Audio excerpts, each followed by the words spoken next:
Hello, everybody. This is CobraPowers. I'm interviewing Harry McAque.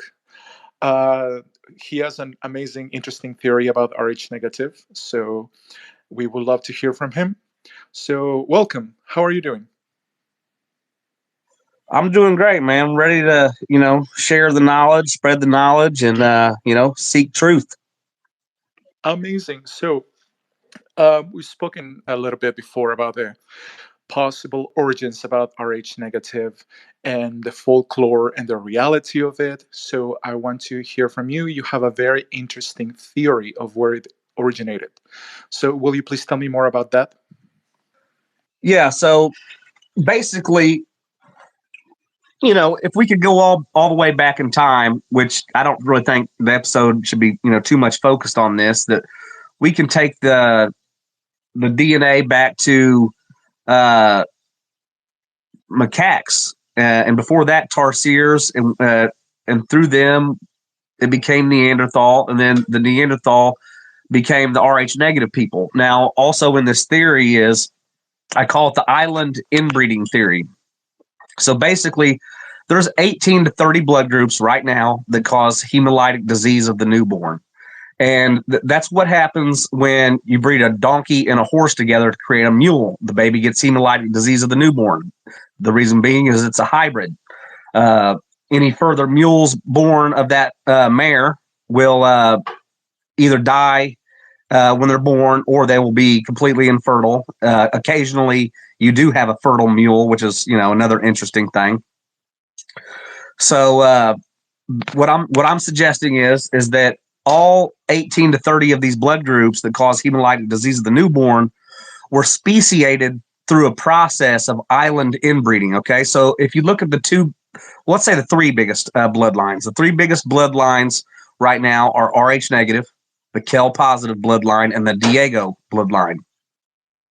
So if you look at Kell positive, for example, it reaches its highest levels on Bahrain, which is an island where 40% of the people are Kell positive, and almost everybody marries their first cousin. If you look at the origins of Diego blood, it's highest in populations that are connected to the Carib people, the Taino Indians, the Kangang people, who are all right there next to the Caribbean islands or living on the Caribbean islands.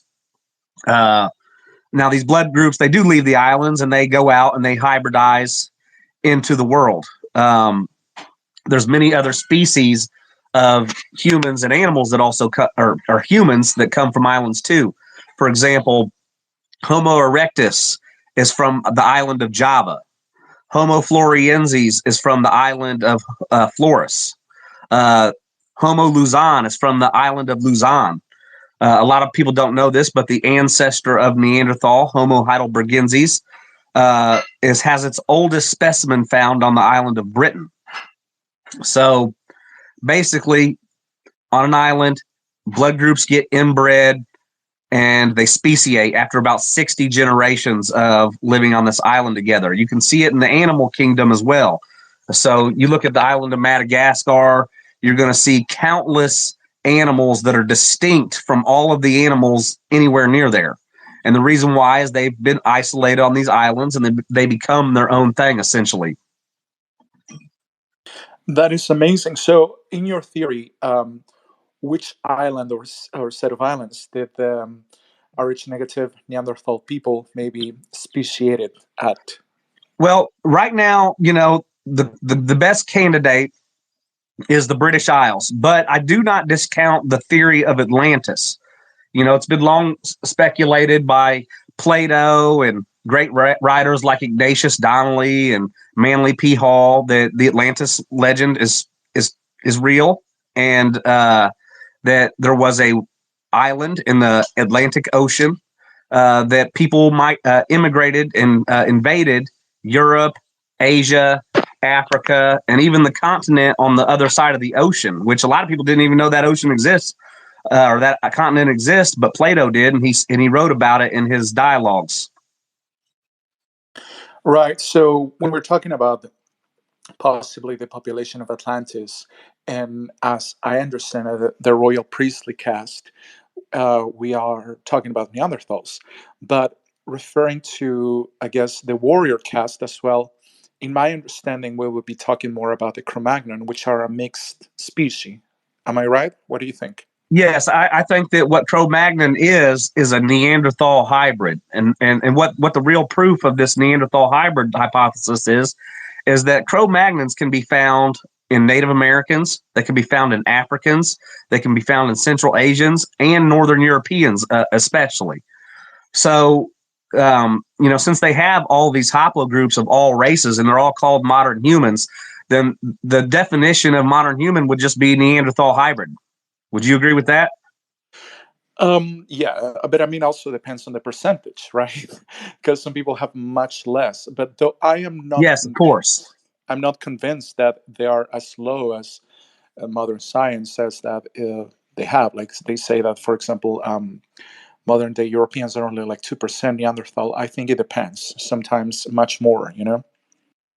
I think the tests are completely fake and rigged. And what leads me to that conclusion is when they came out with the Neanderthal test, they found the Neanderthal specimen in the Denisovan caves. Okay, so in that same cave, they found hybrids and other species called Denisovans, which are from the island of Papua New Guinea. They still exist. They have the blood group garbage positive. So they're still a species that's alive right now. And what I'm suggesting is that, in a way, that the Neanderthal species is still alive, and there's hybrids of Neanderthal all throughout the world. I believe it's been primarily taken worldwide by the R1b Y chromosome, which appears to be the only worldwide chromosome. Yeah, that's what I speculate, that that would be like sort of the warrior caste of Atlantis. And I know we have our difference in opinion as far as that, but it seems to me like they are the ones who spread out the most. And of course, if we go by the legends of Atlantis, it seems like there were conflicts that led to eventually the sinking of the continent. And maybe they hopped into, well, we know that the Cro-Magnon ended up in what is North Africa and the Pyrenees area in Europe, and perhaps in the British Isles. Yeah, one of the things that's interesting about the story of Atlantis and Plato's dialogues is he said that the Atlanteans' main sin and the reason for their fall was they had too much mortal admixture with their divine blood. Yeah, that sounds like species mixing more than race mixing. Yeah, I'd like to kind of go into the serpent legends and show how that goes along with all this hybridization and stuff like that. You ready to go Yeah, there? Okay. actually super curious about that because I know that the family has used dragon slash serpent symbolism since the beginning of time. So if you would tell me more about what actual connections might be with a reptilian atavistic features, I would really love to know. Okay, well, let's start with the legends. Okay, so in Greek legends, they speak of a race of people called the Aphiusa, who are in the far western lands of Europe. The Aphiusa means that pretty much the snake people. So there's many other legends, and I'm sure you know some as well. Like, for example, Herodotus, he wrote of the Scythians and the Gales and the Khazars were the offspring of Hercules and the snake lady Echidna, and that this was central to their origin story. So if you go into Judaism, they actually have this same story in the form of the fallen angel story. Okay, so it basically goes like this: that the fallen angels are the children of Satan, the serpent, and that they mixed with mortal men and created hybrids, and these hybrids happen to be giants, which is an interesting thing because one of the things of giants or hybrids is that a lot of times the hybrid offspring are giants. For example, you take a tiger and a lion and mix it together, you get a liger, which is the largest cats. Now, I'd like to read for you a quote from the Zohar on Judaism's tales of the serpent seed. Okay, it goes like this. Two beings, Adam and Nahash, had intercourse with Eve, the second woman, and she conceived from both and bore two children. Each followed one of the male parents, and their spirits parted, one to this side and one to the other. And similarly, their characters. On the side of Cain are all the haunts of the evil species. From the side of Abel comes a more merciful class, yet not wholly beneficial. Good wine mixed with bad. That's Zohar 136b. Now, when they talk about Nahash, that's the serpent. Okay, so the serpent had children with Eve, and one of the kids came out more like the reptilian than the other. Okay, they describe this as the phenomenon of telegony, of twins having two different fathers. A lot of dog breeders swear that telegony is real. It could be real. It might be microchimerism. We don't really know. But let me go on with this quote. It says, various impurities are mingled in the composition of Israel, like animals among men. These outward Jews who do not have the inward holy seed derive their souls from the fallen angels and not from Adam. For this reason, God cast them out from the future world in which they have no portion. It goes on later in the Zohar to say, the son of David, i.e. the Messiah, will not come until all the souls to be enclosed in bodies have been exhausted. And at that time, the mixed multitude shall be sorted out and therefore pass away from the world. So it appears to me that, Judaism acknowledges the snake people and their existence, but they are seen more as an adversary. It's Satan, the devil. Now, Yeah, and so what is interesting within Judaism is that it is recognized that this serpent bloodline would really be the Davidic line. And if we read certain things like the Song of Songs, it makes a lot of references to certain cultural aspects within the family. And also you have the reference of Moses lifting up the serpent of bronze, uplifting, looking up to God, like instead of looking down to the poisonous serpents. So there's like that mixture of symbolism, which I attribute to the conflict with the eagle bloodline as well, because Judaism does have an influence from that, the opposite, I guess we could say. Well, I can tell you this, that the legend goes that Esau had red hair. Okay, so if one of the sons are to have red hair, then that means that the other son is a carrier himself. Now, I would tell you that this red hair line is, highest in the Celts, in the R1b populations. And what's interesting is that the main mitochondrial DNA of Ashkenazi Jews is mitochondrial mtDNA-K. Now, this mtDNA-K is originally, they say, from Western Europe. It's about 15,000 years old. It began in the Basque people, which are a high percentage of Rh negative blood, and that it sometime migrated, and about 3,000 years ago, they're saying that it became prominent in the Jews. So, there are Jews that have these traits. Like, for example, several of the last presidents have green eyes and a cleft chin, like I do. But they have other traits that appear mixed to me from like the Middle East, like the bald headed genes and, the big nose and stuff like that. So I think when the rabbis are saying that they're mixed with it, it is true. If you look at a lot of other famous people like Jared Kushner, for example, he looks like he's from the serpent bloodline. He's got greenish brown eyes. He's got dimples. He's got a cleft chin. And, that's kind of a good segue into us starting the different traits that we're going to go over. Barbara Streisand. Yeah, Barbara Streisand, her especially, Amy Winehouse. These are all famous and powerful Jews that I'm speaking of that, do have this. Now, there's other theories too. Remember when I was talking earlier about the sons of Hercules with the snake lady? Well, one of those sons is the three sons is Galonus, Scythes, and Agathyrsus. Now, it's speculated, and I do believe this to be true, that Galonus is the Gales, Scythes is the Scythians, and most historians say that Agathyrsus is the Khazars. So you got to kind of look into that theory too, because we know a lot of royal elite Khazars did marry into the Jewish tribe. So, just take it for what it's worth. We're speculating on here.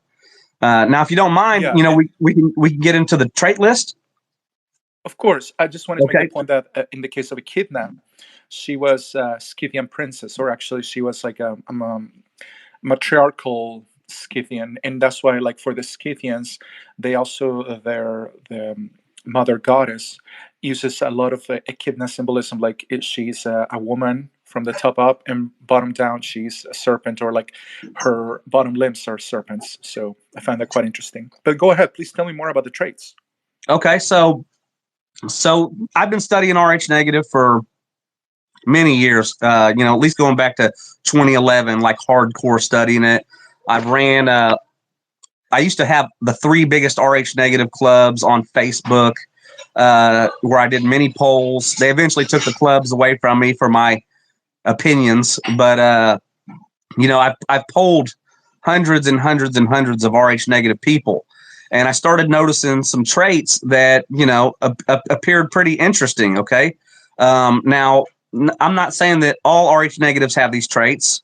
I'm not saying Rh positives can't have these traits, because there are many people that are Rh negative hybrids. Okay, so around, generally speaking, 15% of Europeans are Rh negative. Around 40 to 60% of Europeans are Rh negative carriers. Now, many of the other ones could just be things like weak D, or have deletions in the D antigen, but they're not fully Rh negative. So if I had to say a race was Rh negative, I would say it's the Caucasian race that have those traits. And these traits that I'm going to read to you are very common in Caucasian people. Are you ready to go? Yes, please. Go ahead. Okay, so many white people have webbed hands and webbed toes. They've done studies that link these traits to Rh negative people. And some of the stories, like, for example, the Selkie story of Britain, they say that the reason why people have webbed hands and webbed toes is because the people mated with the seal people. So it's speaking of some kind of hybridization bringing about these rare traits. Okay, so not all webbed hands and webbed toes are just have webbing like a frog. Some actually even fuse the fingers together. It can be a tragic thing. I mean, they have operations to split those apart, but some people just have regular old webbing. I would say that the webbing on my hands is rather large, but it's not unsightly or unseemly.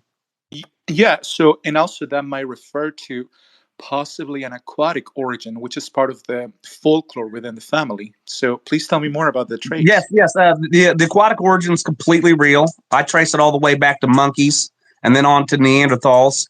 And the thing about the monkeys is the monkeys love to swim. They love to dive. They've got lungs that are built for swimming. The reason why Neanderthals have such big lungs is because they are swimmers. I'll go into that a little bit more here in just a little bit.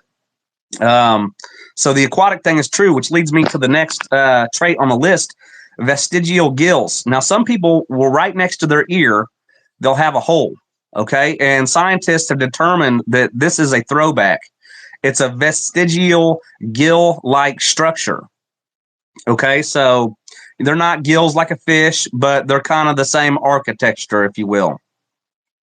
Other traits are swimming and floating, like I was just talking about. The white people are the best at swimming or the best at floating, and the reason why is that we have shorter legs and a bigger chest with larger lungs. Also, we have a higher rate of subcutaneous fat, which all these things allow us to swim and float easily. The next trait on the list is the Morton's toe. Now, Hold are on, you hold on. familiar with the Morton's toe? Yeah, but I gotta stop you that. So, like Okay. one of the tests that did in the middle of medieval ages, how they tested the witches is being able to float on water, Wow. right? Yes. Yes. So, if they throw you in the water and you float, you're a witch and you got to die. So, that's one of the demonizations that's happened to this bloodline. They used to burn red-haired and green-eyed people in the Catholic Church because they accused them of being witches. Yeah. So, especially in So Basque Country, like Basque Country, where one of the highest percentages of yeah, Rh negative and redheads is where the Catholic Church killed the most, quote unquote, witches. yeah, it happened in France and it happened in England too. It was a widespread phenomenon. I think they said like upwards of 60,000 people were murdered for having red hair and green eyes during these times because they were trying to kill all the witches. Yeah, horrible. So next on the list, you were talking about the toe Oh having a yeah, well, long toe.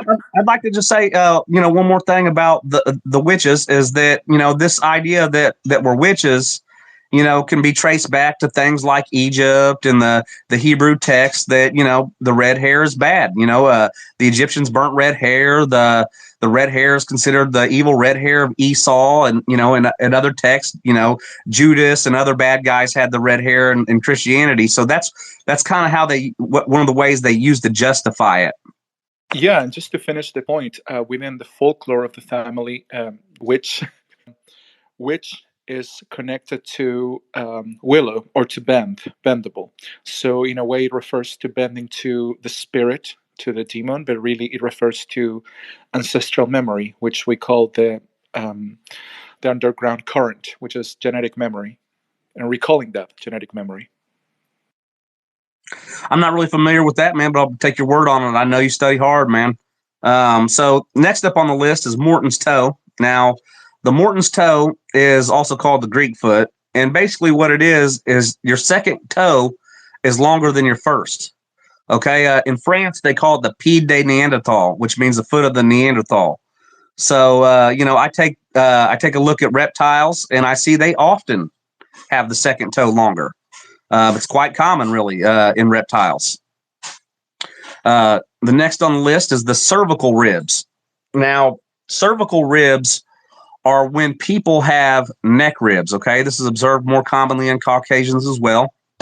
Now, I believe that I do have a cervical rib, but it's just on one side. I don't have two of them. I can feel something on one side and not on the other. This is, a rare trait. Not all white people have this, but you're going to see it more often in the white people. Are you familiar with the cervical ribs? No, I've never heard about it, but I'm looking it up now. So that's Okay. Well, I cervical feel like I ribs. have some bones there, though. Like I I feel wouldn't like be I have a bone surprised, right man. there. Well, it's seen on many reptiles have cervical ribs. It's a form of protection,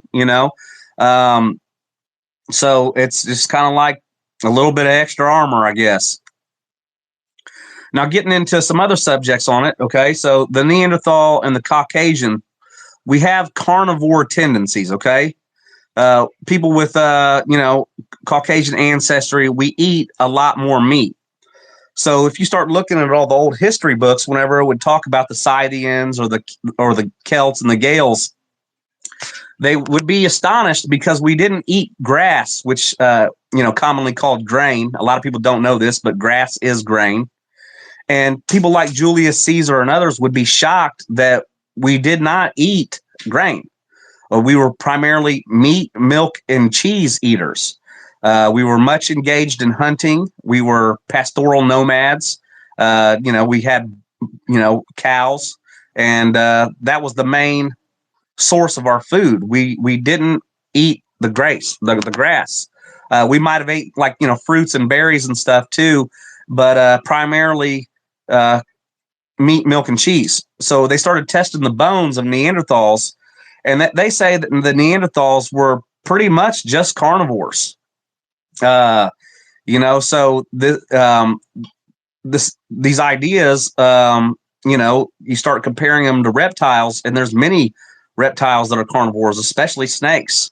It's just a carnivore tendency in us.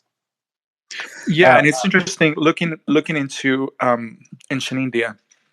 Like the Ayurvedic system says that we are not supposed to eat milk and meat together, and also within the kosher laws, because only few people can actually digest them properly together. So that is something referring to like there's only few people who can actually manage to do that. Yeah, man. I mean, I have no problem doing it. I mean, I actually enjoy, a sandwich with cheese on it. If it doesn't have cheese on it, it doesn't even taste good to me. If I'm eating Mexican food, I'm eating the roast con pollo every time.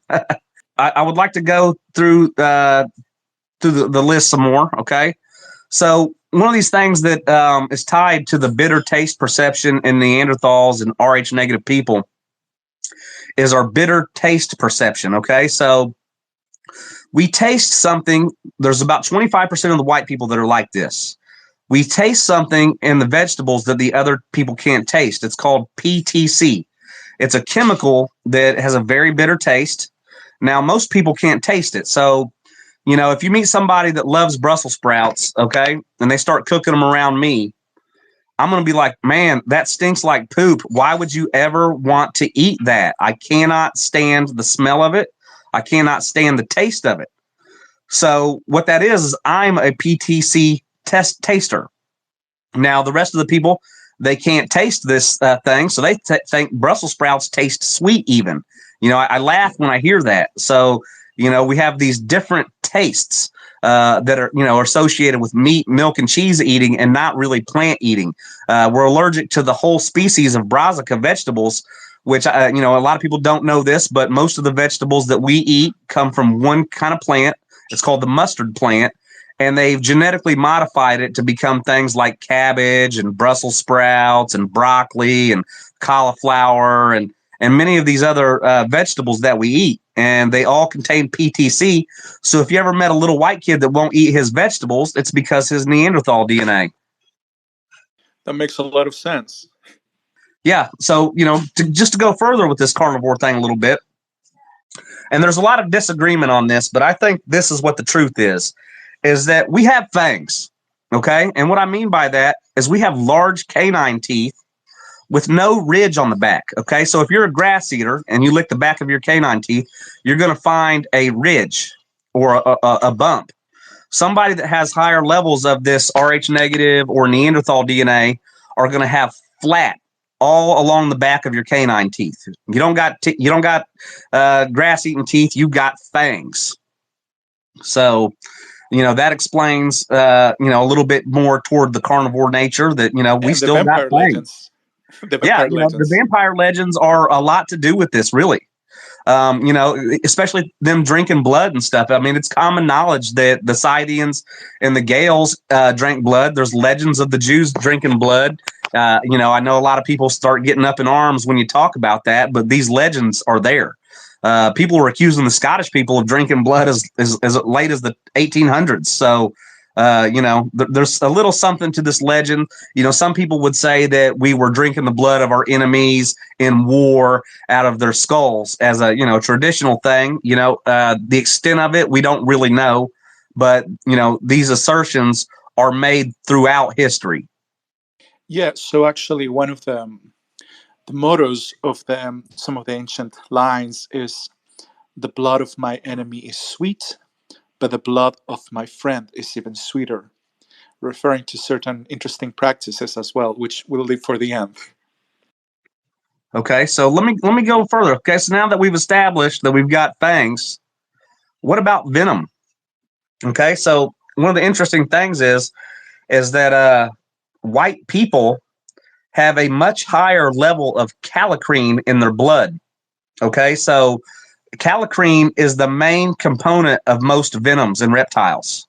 I've always said before I knew anything about this that I had super spit, because if I'm wounded, I will spit on my wound and it helps to disinfect the wound and also to heal it. So, we may not have fangs that shoot venom, but we've got the architecture is within us to have venom. And, without going too much into the monkeys, the ancestor of the macaques that I believe we come from was actually a venomous primate called the tarsier. That's the ancestor of the macaques, and I believe the macaques are the ancestors of Neanderthal, and the Neanderthals are ancestors of us. So in our distant past, it's looking like we were actually truly venomous. Okay, so to go a little bit further with the teeth, we actually have a phenomenon that's called supernumerary teeth.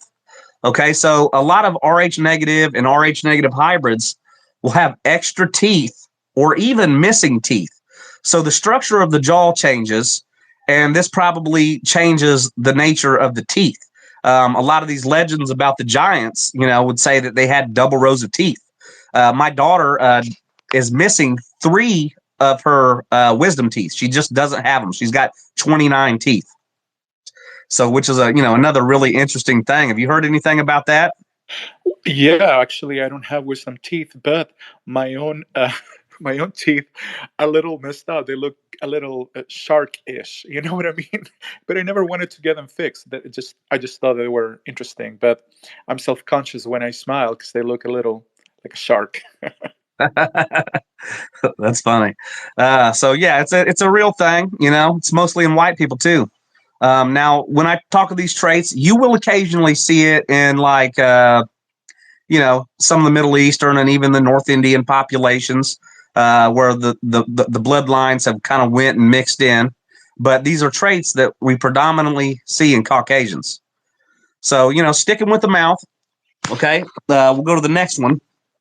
We have a forked tongue. Okay, so, and what I mean by that is that we can move each side of our tongue independently. We can roll our tongue into a tube. Now, a large percentage of the entire world cannot do that. Okay, so this is primarily a Caucasian trait. There's even some white people that can't do it. So, you got to have quite a bit of this DNA in you to be able to just to roll your tongue. Just going with the tongue just a little bit more. Caucasians are the people that's most likely to be tongue tied. Okay, so when you see this tongue tie in other animals like the alligator and the crocodile, the reason why they have this tongue tied is because they're carnivores and they have their tongue tied so they don't chomp their tongue off.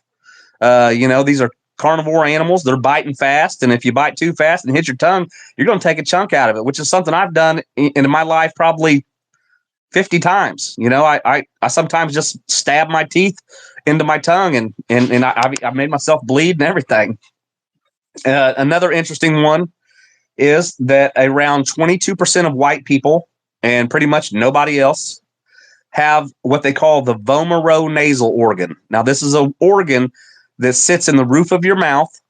It is a sixth sense chemical sensory organ. So 22% of white people have this organ, but all snakes do. Okay, they refer to it as the vomeronasal organ or the Jacobson organ. If you have it, you'll have a bump at the top of your mouth, right in the middle, and you'll be able to snarl like the Elvis Presley lip curl. I'm pretty sure you'll be familiar with that, right? Yeah, and I have it, and it feels like a little cushy thing, and if I rub my tongue against it, it just tickles all of my skull. If that makes sense. Yeah. That's what it is, man. So the Fleeman response is when you are, snarling, you're doing the lip curl, and that's what effectively turns it on. Now, what's interesting is that when you see this trait in other animals, it's primarily used as a pheromone detector. And what they use those pheromone detectors is to establish who is the same species as them and who is not. Okay, so when we're talking about Rh negative, we're talking about a totally different hominid species, and they've got an organ whose main function is to detect who is the same species as them, the vomeronasal organ. Wow, so that points to unique origin, I guess I could say. Yeah, surely. And it also kind of points to, even if we're in a crowd of other species, we're going to know who each other are just by our sixth sense. It's a real phenomenon. It's a real thing, and it gives us chemosensory powers. This translates into me like if I smell vomit, I taste vomit, and it makes me want to throw up. I can throw up so easily over a nasty smell. Like, when the babies were born, I would change their diapers, but I would usually try to pawn that off on the woman because, she didn't have such a reaction to it. Yeah, it's like the movie Alien, like how they could smell each other and find each other through the ship. Or like the movie Species, which I think the movies. Have you seen Species? I think like Yeah, I it saw tells us Species a something. long time ago. That was a good one. Yeah, but it's definitely kind of like telling us something about that reptilian DNA. I need to watch that again, man. That was a good one. Okay, so going further, okay, Caucasians have a higher propensity to gleeking. Okay, now gleeking is when you release saliva through the glands beneath your tongue. My stepbrothers growing up, they could control their gleeking. I do gleek, but I cannot control it. They could just do it whenever they want. And a lot of people have likened that to, to cobras and other spitting snakes. Now, I can't say for certain that this is, an atavism. I'm speculating on this one, but it looks like it could be. So that would also be related to spitting venom, probably. Yeah. I mean, it totally could be. I mean, there's obviously some stuff that I don't know about this. Even in my studies where I've tried to study every aspect of it, there's still more to discover. Yeah, crazy. So, like, there's a lot of physical characteristics that are different. So, tell me more about some of these organs, perhaps, that we have differently. Okay, well, one of the things that we have differently is solar sneezing. Okay, so I don't know if you have this phenomenon or not. It's another thing that's only in about 10-15% of white people. Is that, say for example, I walk out of Walmart, okay, and the light hits me, and I'm with my kids. Okay, let's say I'm with my kids, the light hits us, and then as soon as it does, I achoo, and then my kids right down the line, achoo, achoo, achoo, achoo.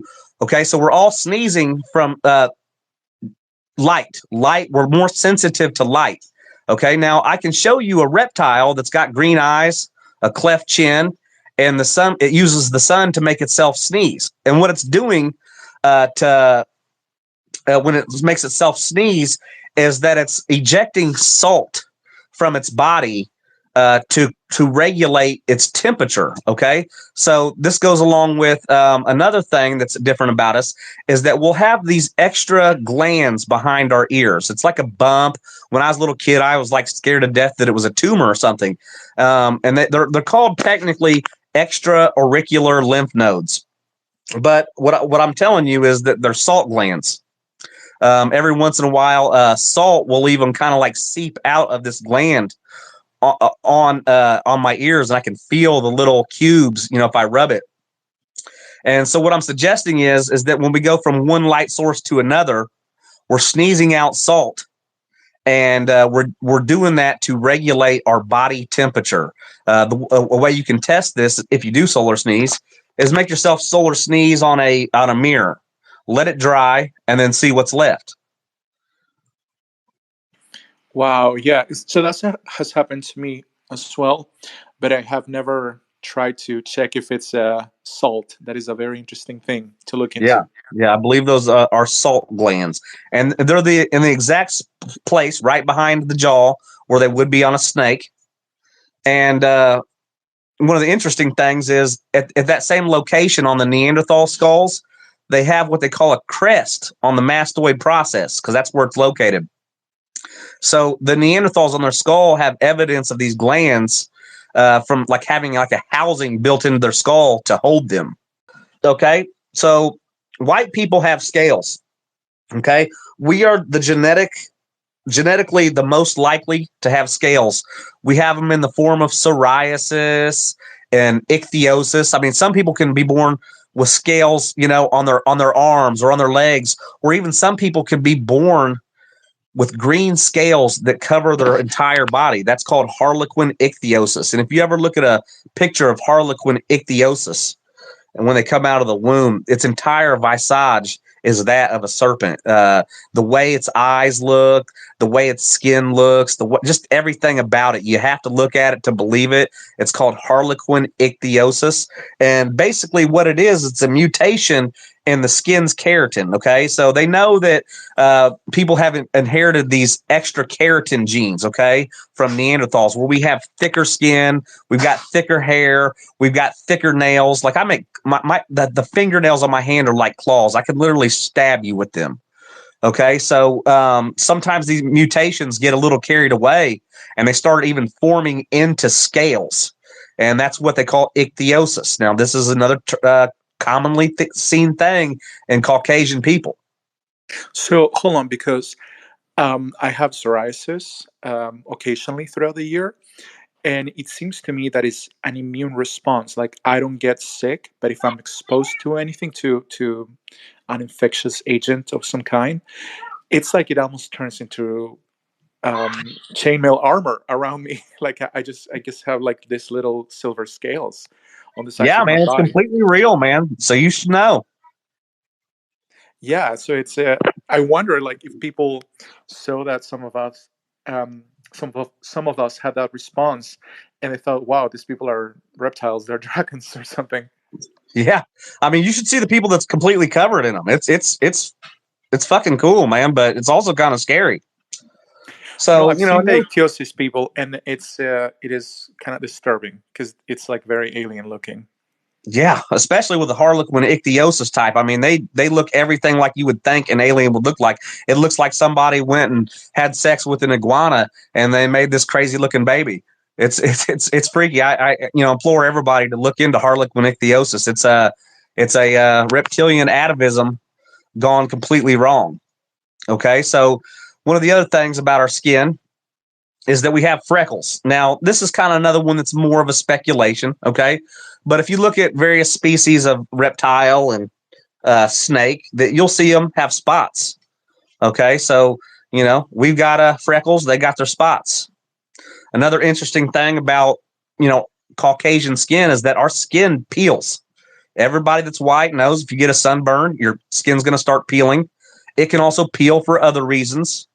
And, at the very least, it reminds people of the way a snake sheds its skin. Yeah, You know, and so some people burn completely, like they get all like red and stuff. I don't get. I'm not so fair that I get like red, but I do shed skin. Like I do peel my skin if I get too much sunlight, I guess.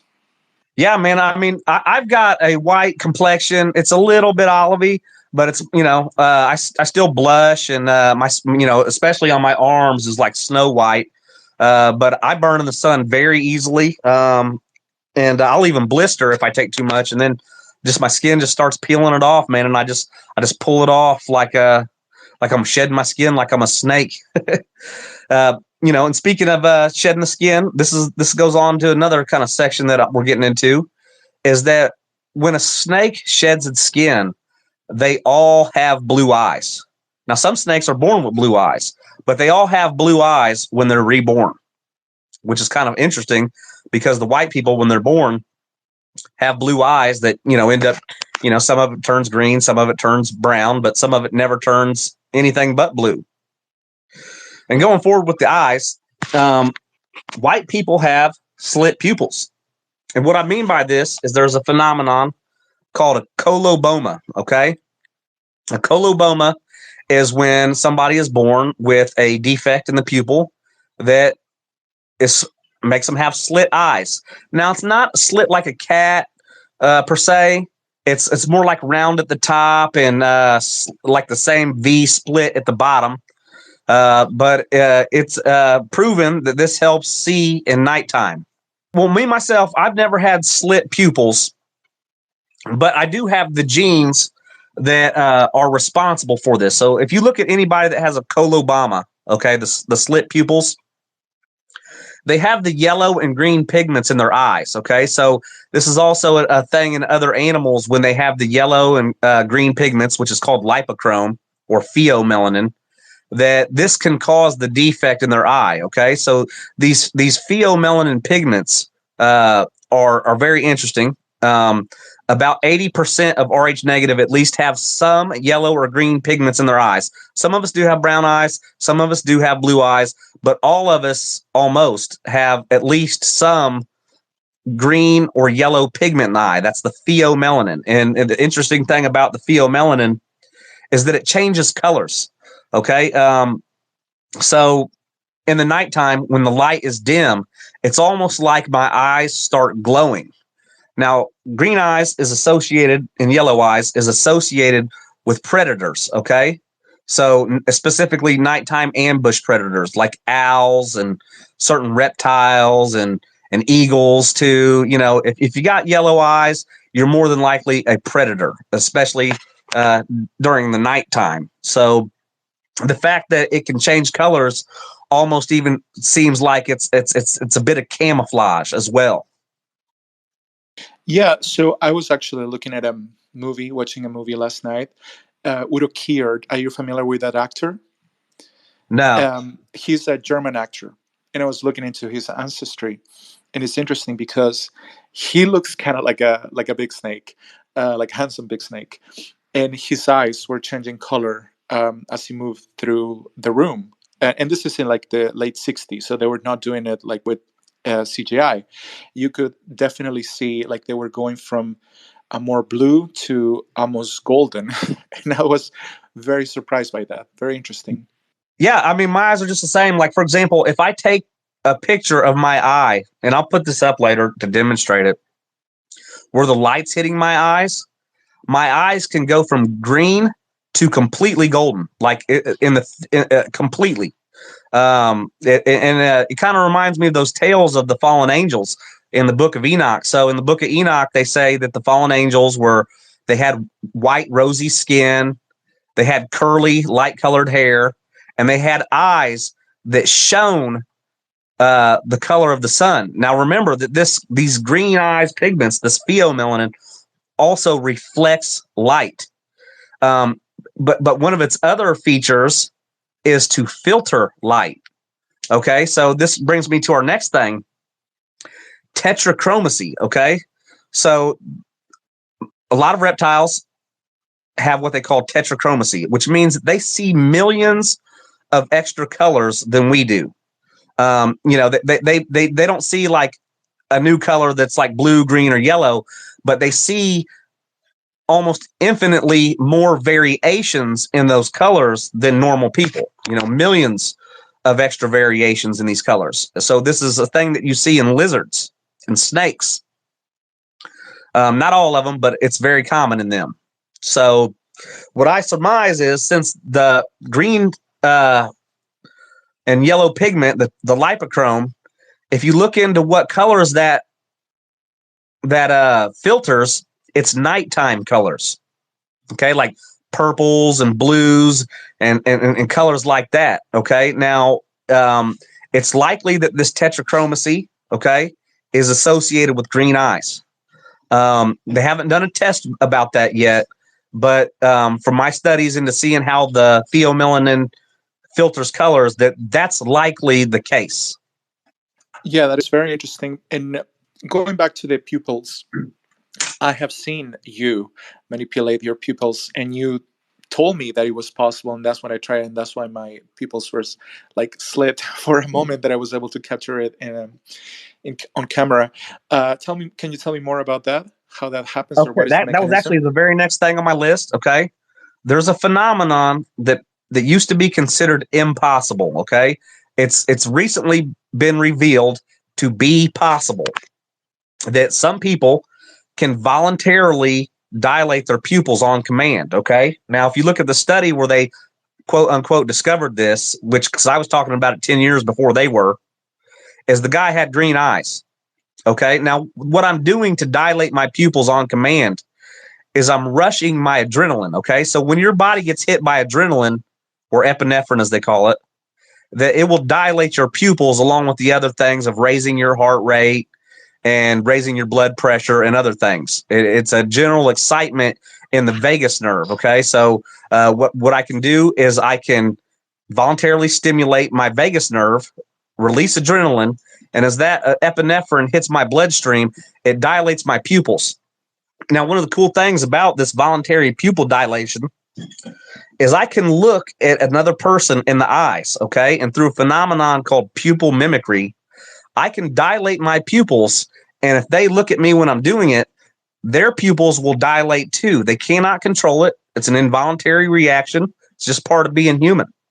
Okay, so that's like a form of hypnotism in a way. You're like, well, going back yes, to the because vampire thing.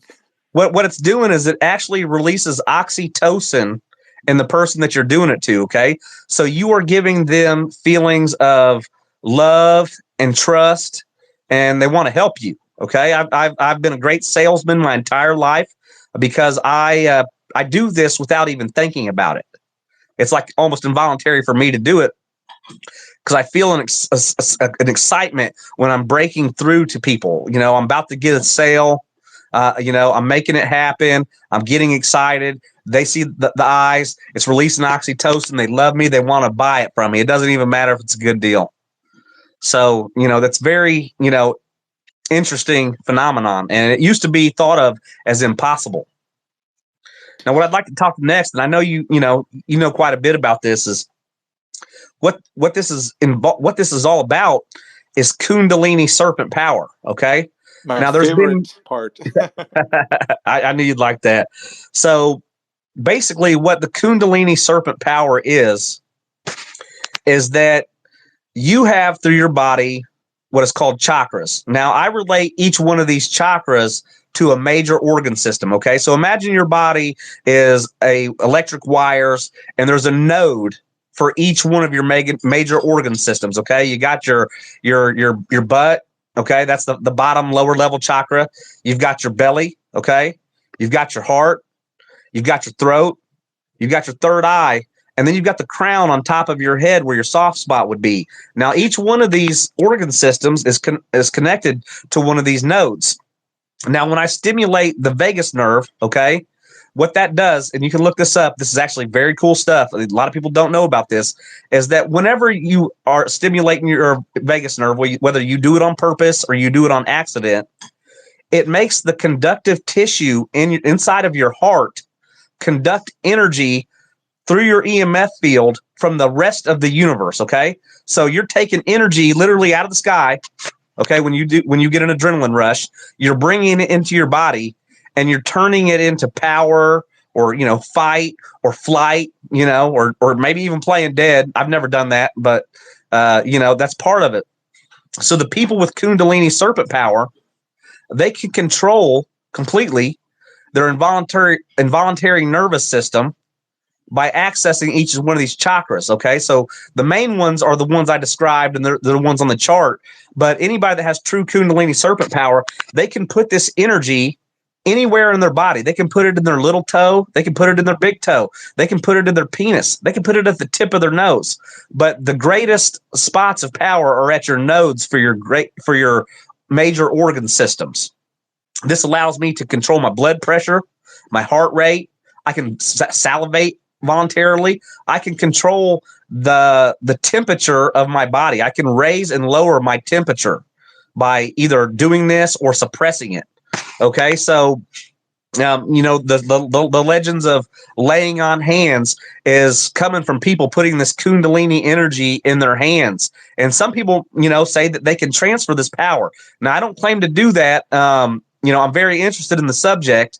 It might be possible. It might be woo, but you can put the energy in your hands, and how this will affect another person's EMF field to me is unknown, but it could be a thing. I mean, every single cell and every single life form that are created of themselves each has an EMF field around their body. There's a big giant force field in the shape of a donut emanating from each person's heart that goes around their body.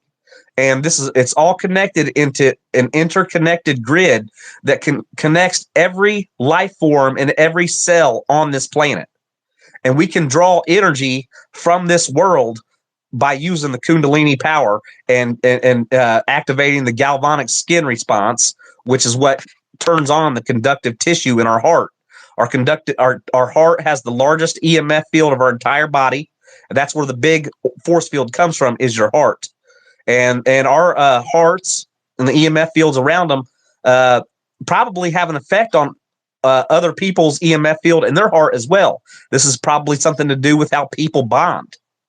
Now, I'd like to hear, some of the things that you got on Kundalini serpent power. I don't want to totally hog the mic, but this is the way that I understand it and the way I physically describe it with biology. Yeah, so it is very interesting because looking back into the Scythians and their own belief system, which I almost connect to Kabbalah, to the Jewish mysticism, they believed in a supreme deity they call Tabiti, or at least the Greeks called Tabiti by way of the Scythians, because it was kind of almost like a mystery religion.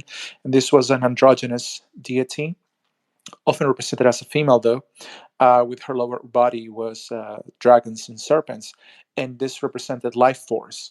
And Tabiti means warmth or fire, or we could say the energy of life, and that is Kundalini energy within the Hindu tantric system. And that is also the serpent that climbs the tree in Kabbalah, is the power of life, or some call it the spiral energy, because it's the taking of life and the giving of life, depending on the axis of the rotation of the spiral. And the swastika, that's what it really is about. So it's very interesting seeing how it all connects, and that we can definitely harness energy from the ether in a way. One of the first things that I learned as I began studying the mysteries was to call energy into myself through breath work, and to move it around my body into my hands, and to feel it, and to manipulate it the way that they do in Qigong in China, and all that stuff, or as they do in Reiki in Japan. It's very, very interesting. This is very real, even though a lot of people would say, no, this is just your imagination. But it's, I've experienced it. Right. So now I've connected this to the heart and the conductive tissues in the heart. Now another atavism in primarily white people, okay, are some mutations in our heart that are they're not super common, but they're among us. Okay, so literally some people are born with 3-chambered hearts like a snake. It's considered an atavism.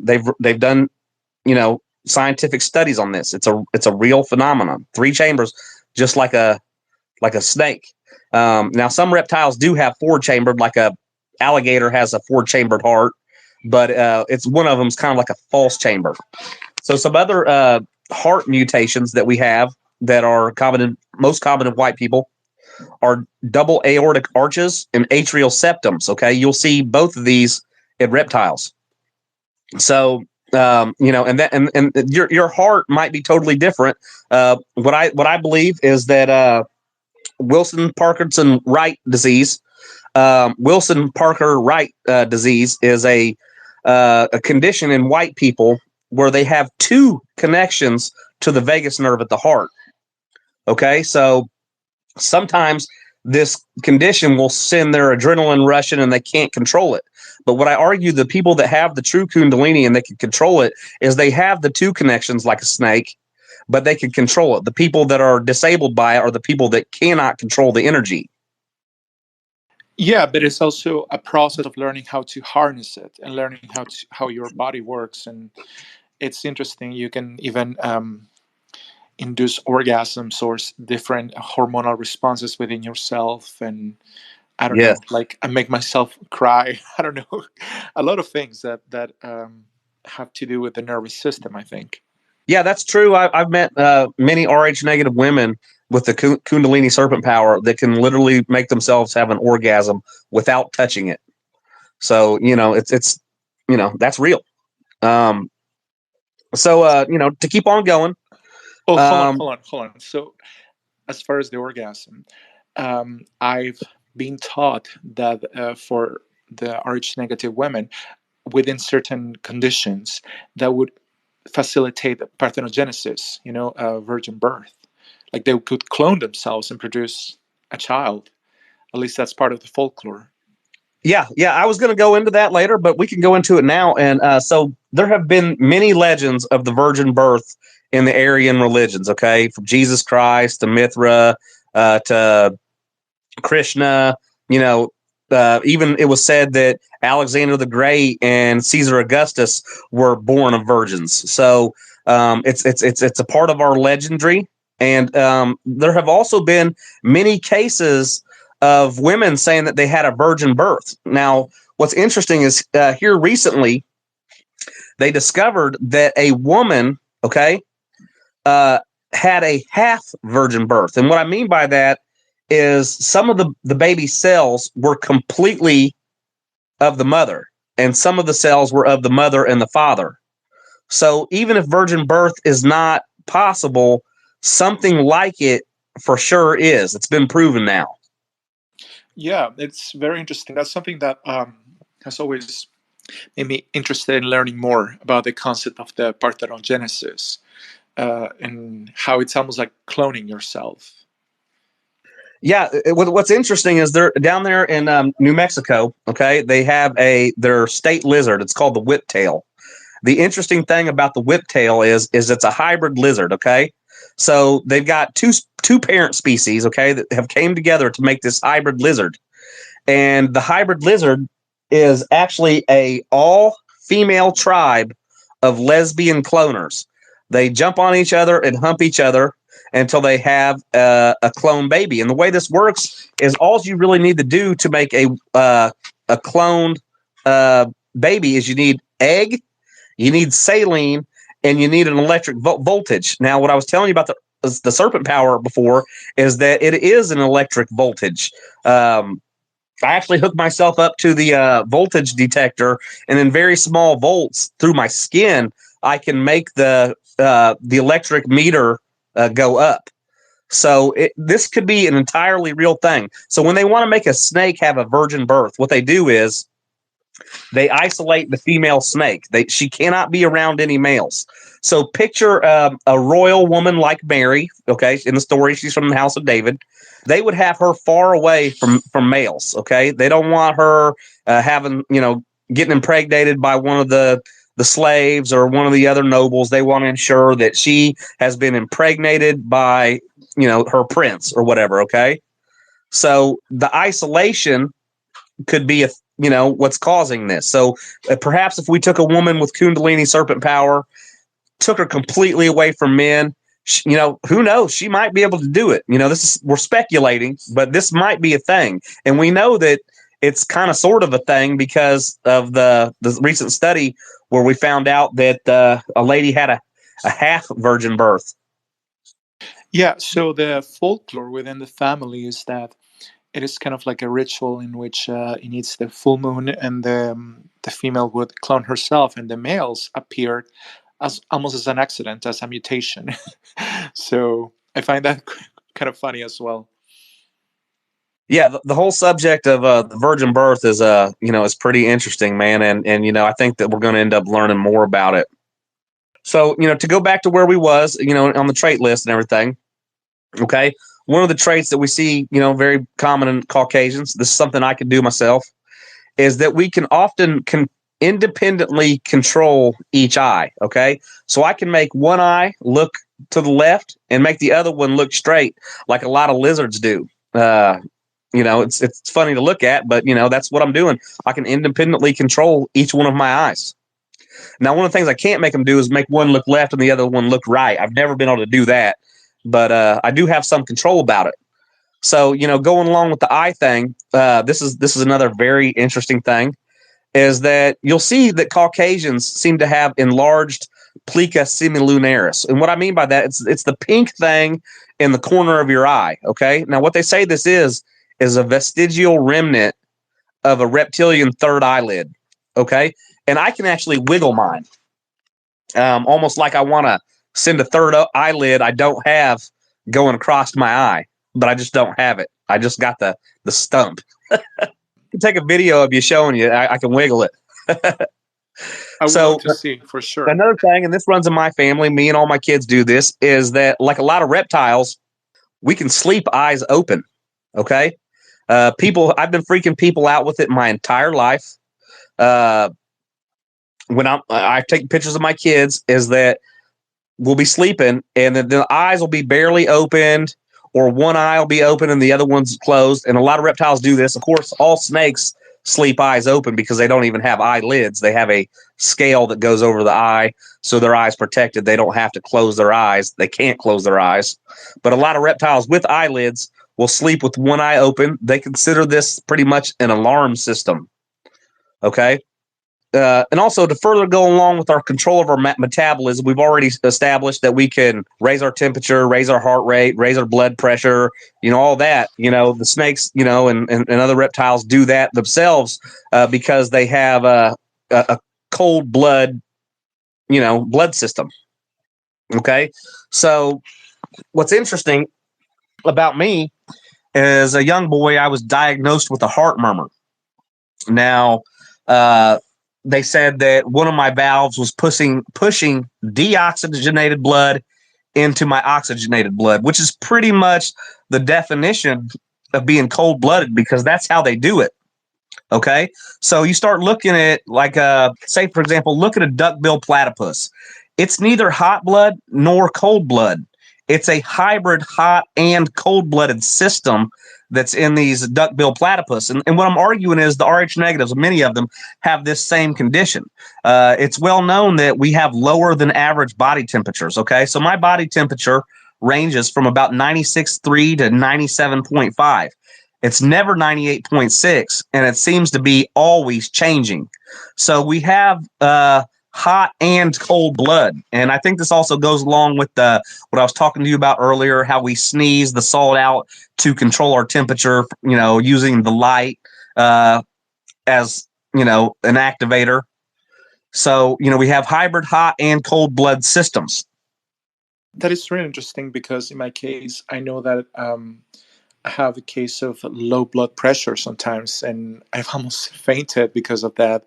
And my hands and feet are always cold, even though I'm a tall, strongly built guy. So I always wonder where that came from. Well, here's the thing they say about Rh negatives. They've done studies that say we have lower than average blood pressure, but also higher than average blood pressure.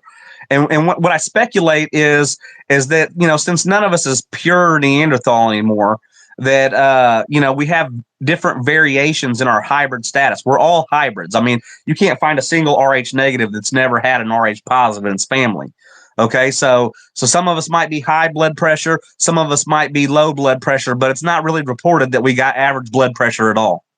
So, yeah, that makes sense. One of these things is controlling all this, and the hot and the cold blood. It goes into hibernation. Okay, so they've been recently speculating that Neanderthals hibernated, right?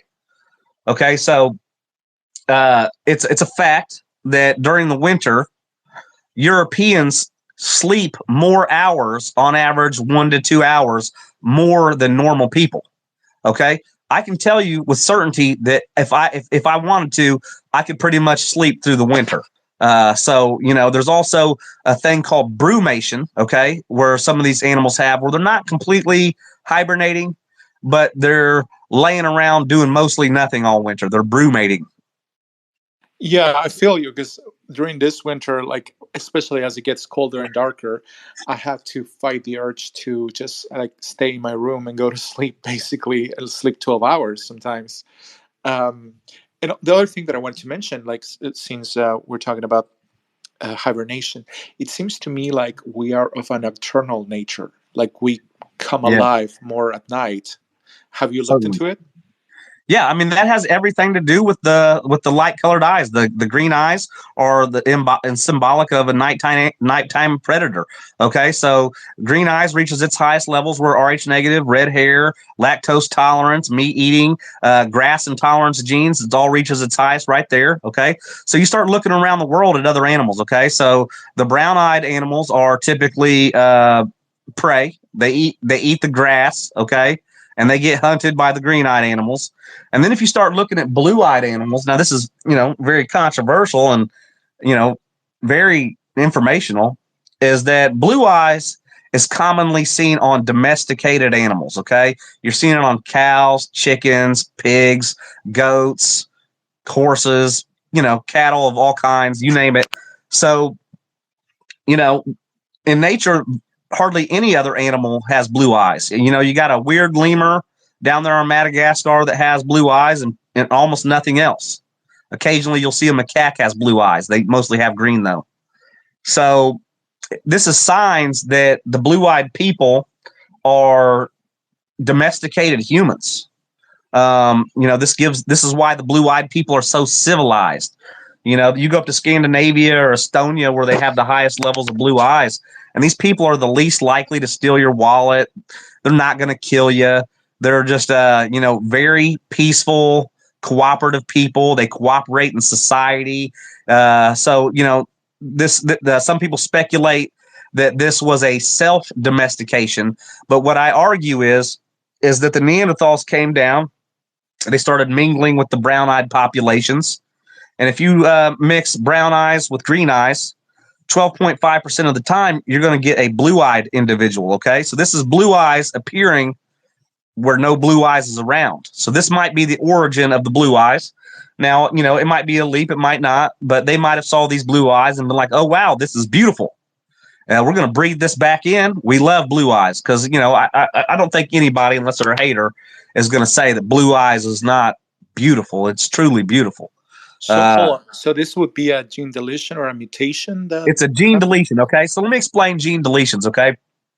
In medicine, they call it intragenomic conflict, okay? So when you introduce two competing gene codes, okay, blue eyes and brown eyes, they don't just blend, okay? What they can either do is one can be dominant over the other, or they can meet in the middle and form like a chimeric bond, okay? Or they can have a gene deletion, okay? The genes don't got the same rules. They meet together, they collide, boom, we get a gene deletion. So there's no green, there's no brown. The only thing that's left over is the blue. So intragenomic conflict is actually got a lot to do with what we're talking about here. I want to get into that here in just a little bit. So when I start breaking down exactly what all this is and where it's coming from.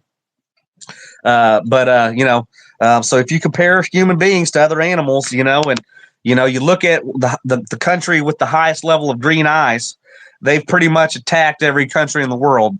Great Britain, right? Yep. Yeah, I mean, I think like out of the 217 countries, we've invaded like 190 or something crazy like that. So there might be something that's a little bit predatory in these people, and also, we have the highest levels of serial killers. Okay. So there's some kind of killer instinct in us. We've got these fangs, even our elbows are sharp. We've got claws, we've got green eyes that change colors, so there's some. I notice that it's almost like some of us do not, like we have the fight or flight response. We don't really have the flight response. We just go directly into fight. Yeah, and what's interesting is that you'll never see white people, winning the long distance race. I mean, this is the thing that's dominated by Africans, especially Kenyans. They can eat a bowl of porridge, man, and run for 2 days. The white DNA, specifically mitochondrial DNA K, and a couple other ones that are like it, they have the worst distance running in the world. Okay, but it's related to bursts of high output. Okay, bursts of strength. White people always win the world weightlifting competitions, and this is likely something to do with it. So we got strong bursts of energy. Now you got to think, if you're a predator, that's what you need, strong bursts of energy. The lion pounces. He doesn't chase the gazelle 50,000 miles. He pounces on the gazelle, subdues it, and gets the kill. And this is how I would relate to this in humans. Yeah, that makes a lot of sense. And also the musculature is different, like the people who are sub-Saharan African or even people who are like from India. I've noticed that their legs are shaped somewhat differently than Caucasians. Like you see the calf is much thinner, and that to me seems like it might aid them running faster or for longer times. I don't know. Yeah, I mean, well, if we was to go into the black and white thing, the black people actually have more of a upright posture. They stand more straight. The Neanderthals' neck is kind of angled forward. I don't want to say hunchback because it's not really hunchback, but the neck is angled forward. It's we're not standing up as straight. I could take that all back to the monkeys and the hominids, all the different human beings come from, but that's just really another show. But black people also have extra bones in their feet. They are better runners than us. There's no doubt about it. But like I said, we've got the swimming. We've got the weightlifting. That's all us. So we've got our gifts. We've got our curses. And a lot of these reptile traits can sometimes even be our curses, or they can be our gifts. Yeah, like I know that the heightened immune system can attack us, and we have things like multiple sclerosis and things like that sometimes. Yes. So for example, okay, when they're trying to create an autoimmune disease in lab rats, what they do is they take two separate species of lab rats and they mix them together, and then that hybrid will have the autoimmune, and then they can study the autoimmune disease. So I think that's pretty telling. Yeah, that's interesting. Yeah. So For so sure. moving on, we still got a little bit of this list to go through, and I don't want to make it too long. I want to make this thing action packed Oh and no, interesting. I love this. I hope that people enjoy that we are going deep into the labyrinth, you know? Oh yeah, all the way in. Okay. So the next on the list is the cleft chin. Okay. So you'll see a lot of Celts. They have a cleft chin. You'll see this on some Jews, especially ones like that I'm associating with the serpent seed Jews, like Yitzhak Rabin, Ariel Sharon, uh, what's his name, Shimon Peres, Jared Kushner. And what's interesting is that all snakes have a cleft chin. A lot of reptiles have a cleft chin. I can show you a green-eyed cleft chin marine iguana that sneezes in the sun to release salt. Okay, so in a snake, the cleft chin is called the mental groove. So the cleft chin, okay, and other dimples on the body too, are related to serpents. Specifically, if you look at somebody, the white people that's got the dimples, okay, that looks a lot like the snake pits that snakes have on the side of their head. Okay, now they say these pits on the side of the snake's head are used for detecting heat. Okay, so what's interesting is that when I'm out in the cold, where my dimples are, I feel the cold more than anywhere on my face. Wow. So I have dimples, but I've never noticed that, I guess. And I also live in Texas, so it doesn't get that cold. We have some pretty brutal winters up here in Indiana sometimes, and if you was out here and you got dimples, you would probably see what I'm talking about. I mean, it's like I think what a scientist would say is there's less fat there, so that's why I feel it more. But I definitely feel it more. And one of the other aspects of dimples is that it conveys more body language. Okay, so having the dimples, you can show more expression. Okay, so me knowing these expressions and doing them, I can sense in other people their expressions, and that I can gain more information from their face by looking, at the dimples and other traits, subconsciously than other people would. So we can read a greater level and display a greater level of body language because of the dimples. Yeah, for sure. Okay, so another common thing that's affecting white people, okay, is a disease they call TMJ. Okay, and what this is that it's very common in white people to have dislocating jaws.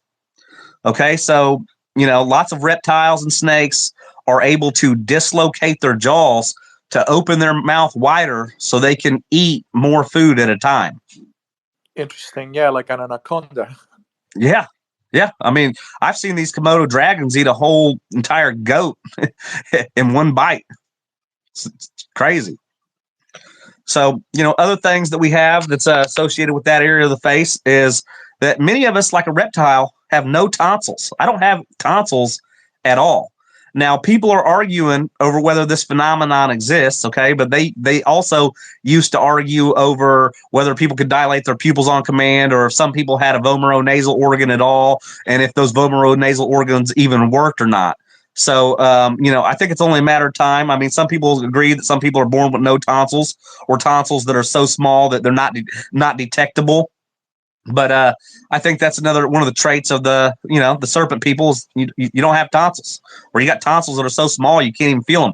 And me, in my case, I thought my uvula was my tonsils because everybody would talk about their tonsils are swollen. Well, I didn't have tonsils, so I didn't know what they was talking about. But occasionally, my uvula would get swollen, so I'd be like, "Oh, that must be my tonsils." So I was totally confused about what tonsils was until I was 20 something years old. Yeah, I don't think I've ever seen mine, but I'll have to look into my mouth more. If you feel on the sides of your under your jaw on your neck, you should be able to feel them. I can feel on my woman's. She has like two balls, one on each side of her throat. She's got tonsils. And then you feel mine, and they're just not there. And I've never had them removed, so I must have never had them. Or maybe some people say that some people's immune system's so strong that it like destroys their tonsils, but I don't know if that's true or not. Okay, so keeping the ball rolling. Okay. So if you study Neanderthal DNA, okay, and you study white people DNA, we have a phenomenon that's called mid-facial prognatism. Okay. This is where the middle of our face sticks out further than anywhere else on our face. Okay. Look at Amy Winehouse. She's a Jew that's like this. Okay. Look at Scythian kings. Look at Celtic kings.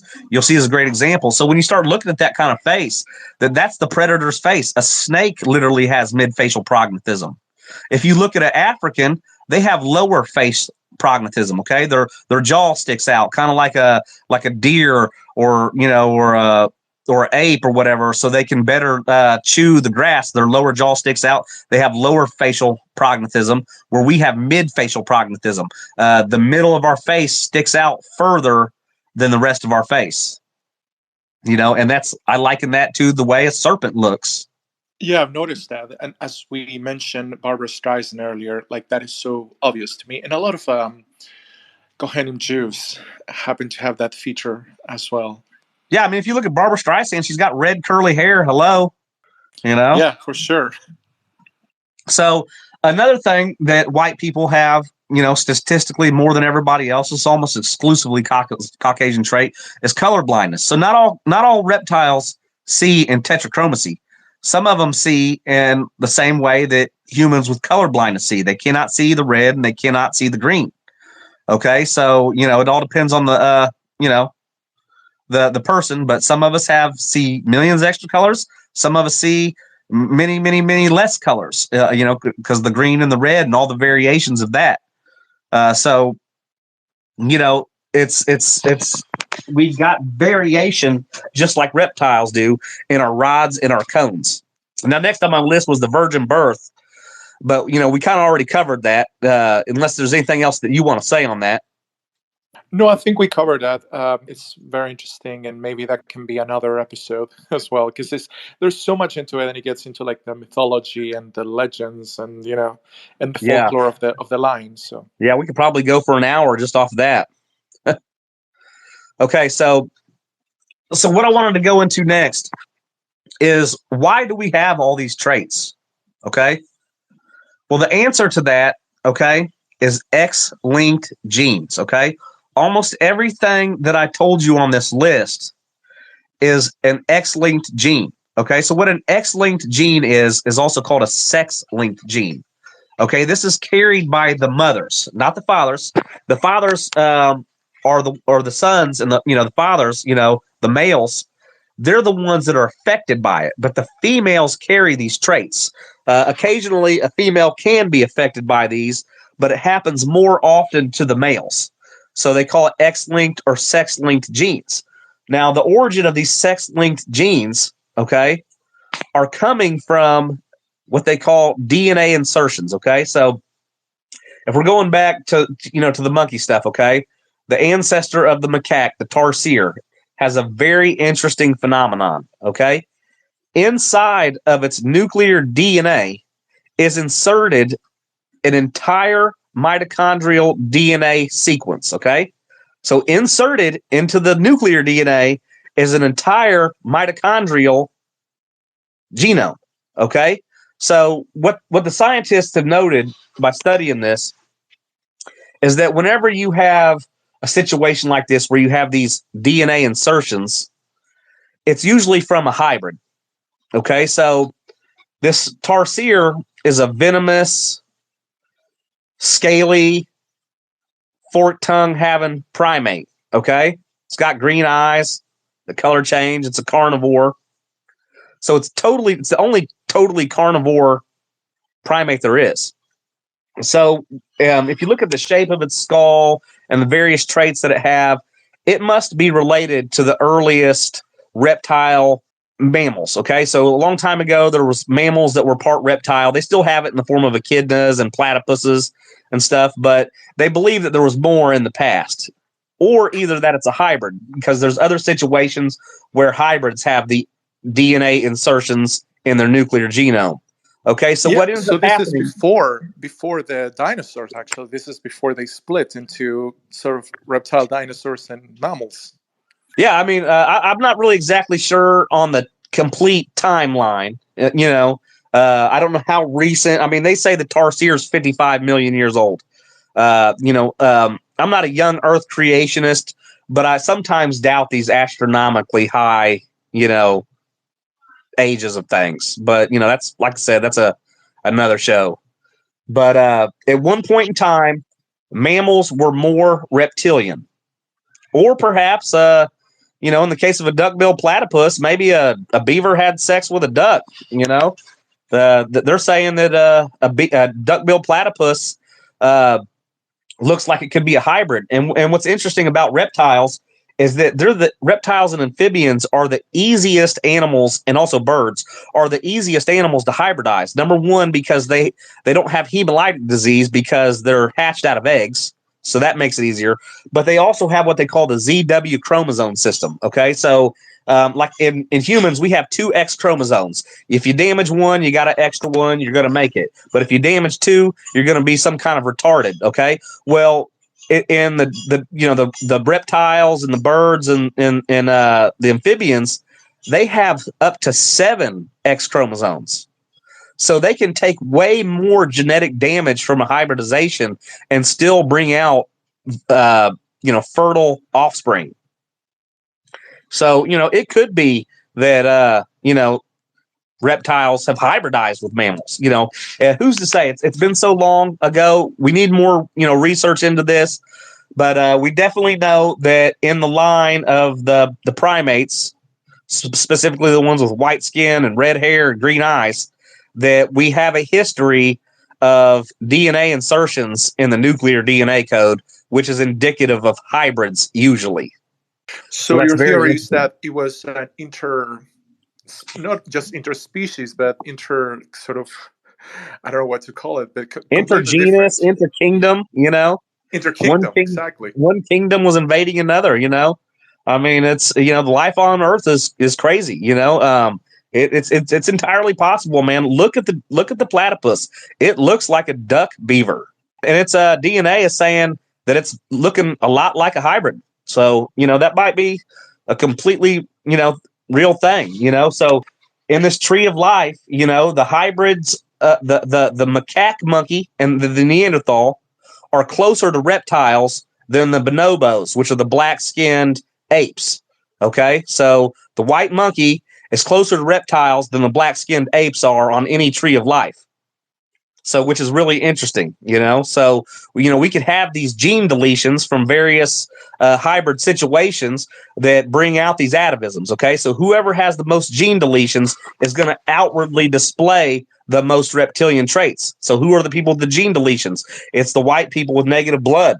For example, red hair and blonde hair are pretty much gene deletions. Now, think about this: the first detection of pheomelanin pigments, okay, was detected in amphibians and reptiles. Okay, so just the fact that somebody has blonde or red hair puts those genes closer on the tree of life to reptiles than somebody that has black hair.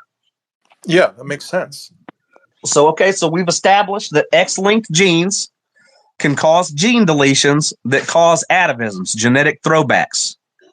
Okay, so going a little bit further with this, okay, we get into convergent evolution. Okay, so it seems on planet Earth that unlike organisms are at the same time or different spaces of time evolving similar traits. Okay, so this shows up in the form of ectrodactyly. Okay, now I don't know if you know what this is, but some people are born with pinchers on their hands and feet like they're a crab. Okay, so this is also an X-linked atavism. Okay, so there's like crab people running around here. Now, the way this works is a process called carcinization. Okay, it's throughout nature, and they've discovered this many times, that everything just has a tendency to eventually evolve into a crab-like organism. There's things that look like crabs that aren't crabs. I mean, there's humans that are developing these crab traits. It's a fascinating subject. There's a lot of really good videos on Google, but this phenomenon of carcinization has like 6 times evolved independently to make these crab-like traits, possibly even more. Convergent evolution, it's a mystery. I don't understand it. I'm trying to understand it. Why do we need to be like crabs? I don't know, but it's a thing that happens in nature, and with that, man, I'm pretty much concluding my presentation. I'd like to move on to questions, comments, whatever you guys want to do. Meanwhile, I wanted to ask you more about the crabs, because that sounds crazy. It seems to me like the more natural evolution would be to upward walking person, like 2 legs, 2 arms, 1 head. But crabs, I had not heard about it. That's very interesting.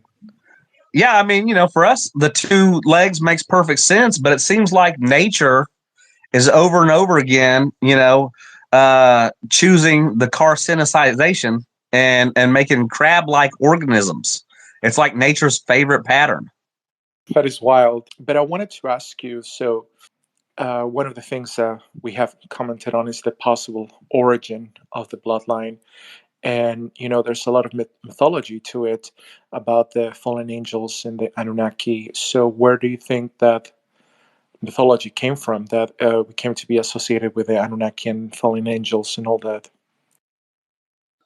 Okay, so what I believe is that a long time ago, the Atlanteans invaded Africa, Europe, Asia, North and South America. Okay, we can see this by the R1b haplogroup maps, across the world. Even when we're looking at a pre-Columbian map, that we saw that they were invading. Okay, so as this bloodline, invaded the Middle East, they encountered another species called Homo nesheramla.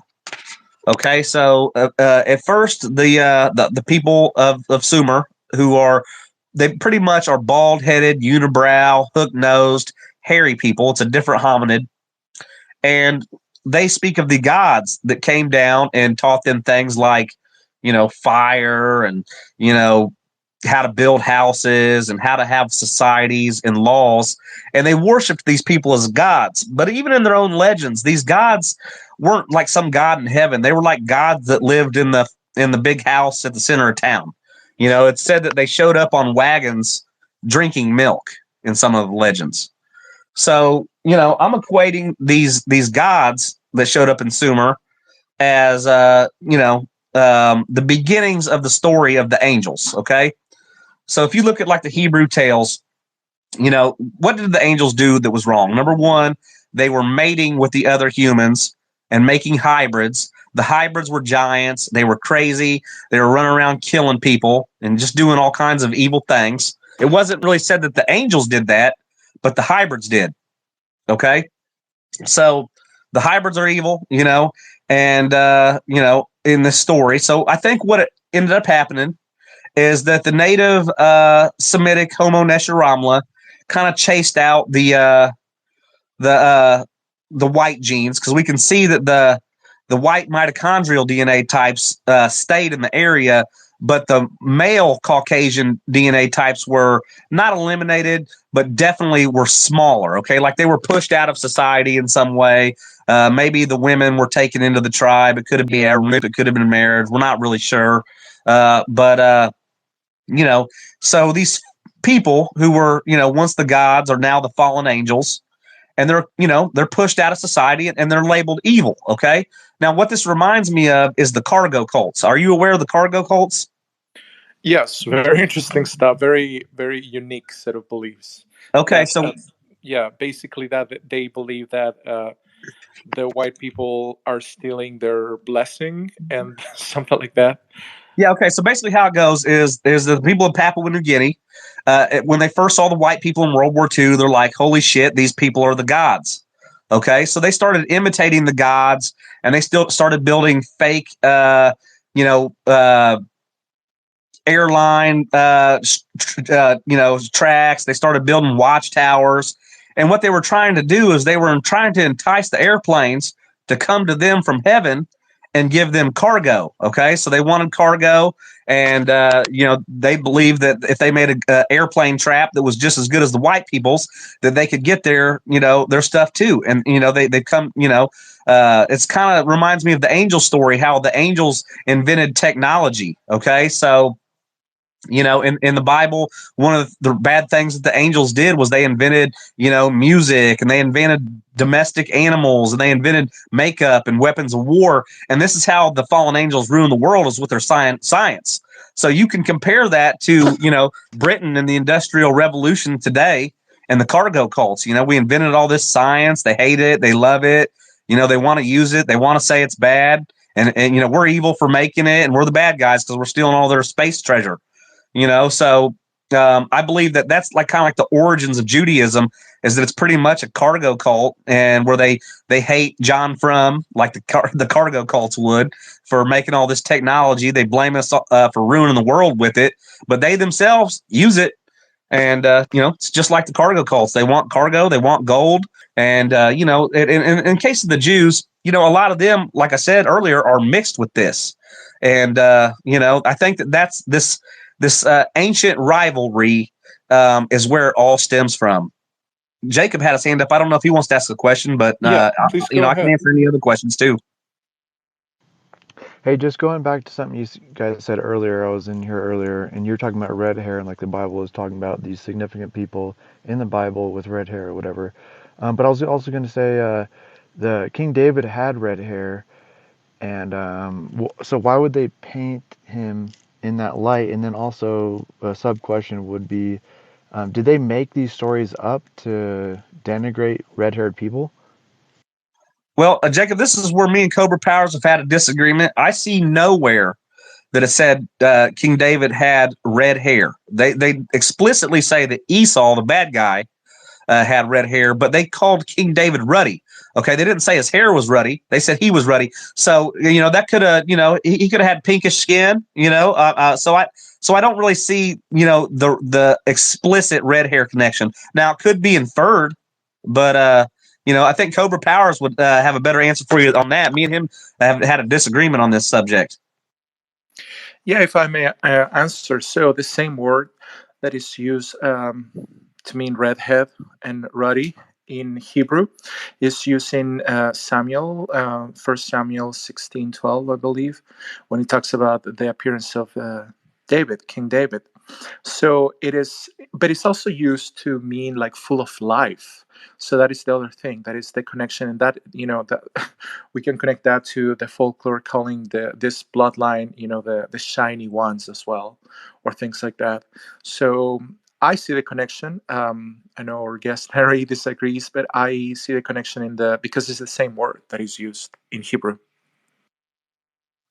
Well, the reason why I disagree is because they don't explicitly say he has it. Now, of course, Jacob's brother did, so that must mean that red hair runs in the family. Okay, and going back to the shining ones, like Cobra was pointing out, it's a fact that red hair and green eyes reflect more light. Right, and of course, pale skin too. Yeah, it's also about a certain glow that it's something that it's hard to explain, but when you're in the presence of somebody who's of the line, it's like a certain electromagnetism that people perceive. I don't know, it's very hard to explain, but it's like a glow. Yeah, and the reason why that I need definitive proof of David being redheaded is, number one, they don't have them explicitly saying his hair was red. And it seems to me that, Esau is the bad guy. He's got red hair. And then, Judaism has a lot to do with Egyptian religion. It's borrowed a lot of its concepts. So in Egypt, the red hair was also the bad guy. It was the red hair of Set. So I feel like that they've taken this motif of the redheaded people being bad, and the Catholic Church literally persecuted the redheads, and I know a lot of Jews say that the Catholic Church is bad, but it's my opinion that the Catholic Church and Jesus in general was invented by the Jews. So I feel like this dislike of the gingers has translated through their books. Like even the Jews that made South Park. They started the whole thing that gingers do not have souls, and I would argue that the ginger line is the true source of the soul. The Rh negative bloodline is the source of the imagination. It's the source of the internal monologue. So I think that they're just lying. And gingers do have souls. They have huge souls. And I wanted to reiterate my sub question, but you kind of answered it right there, which is what part of the Bible do you think was made up or whatever? I guess you think everything up until Jesus. I mean, you include Jesus was a made up story as well. So you think none of the Old Testament were real individuals in history? Well, it's a lot of these mythological tales are based on allegory and legends. Okay, so if you look at the Mesopotamian legends, okay, so I believe that the ancestors of a major segment of the Jewish bloodline is from Homo nesher. If you want a good example of a Homo nesher, just look at any Sumerian. Bald, unibrow, big nose. How a lot of the Jews look. Okay, that their legends predate the Bible. They have a Garden of Eden story. They've got a story where the snake's the bad guy and stopping people from eternal life.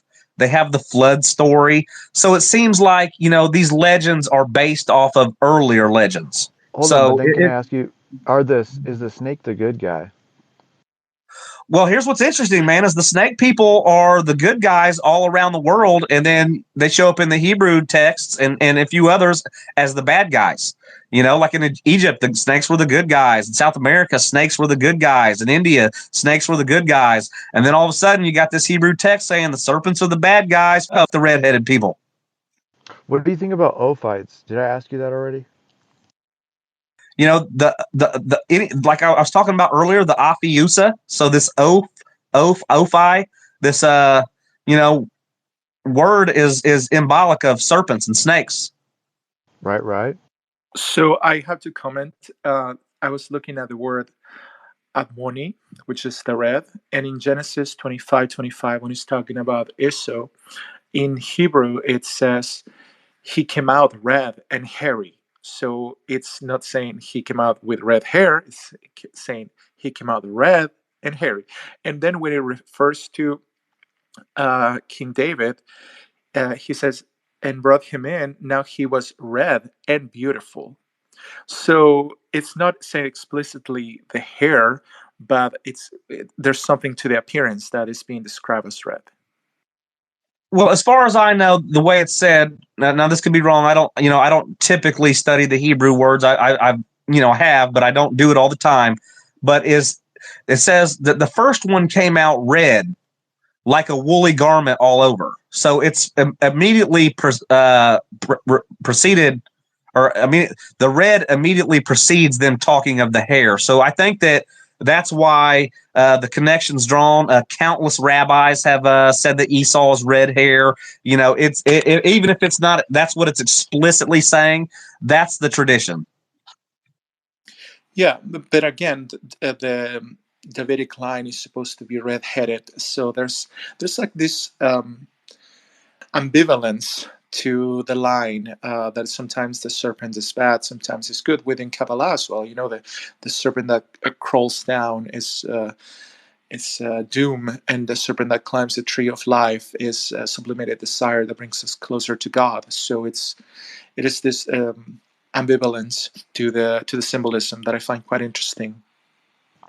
Wait, can I bring up the tribe of Dan? Wasn't the tribe of Dan supposed to be red or blonde hair, or blonde hair?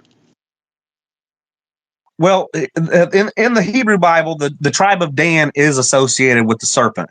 Okay, so a lot of people have been, speculating, okay, that the Tuatha De Danann were a remnant of the tribe of Dan, like one of the lost tribes that had migrated to Western European.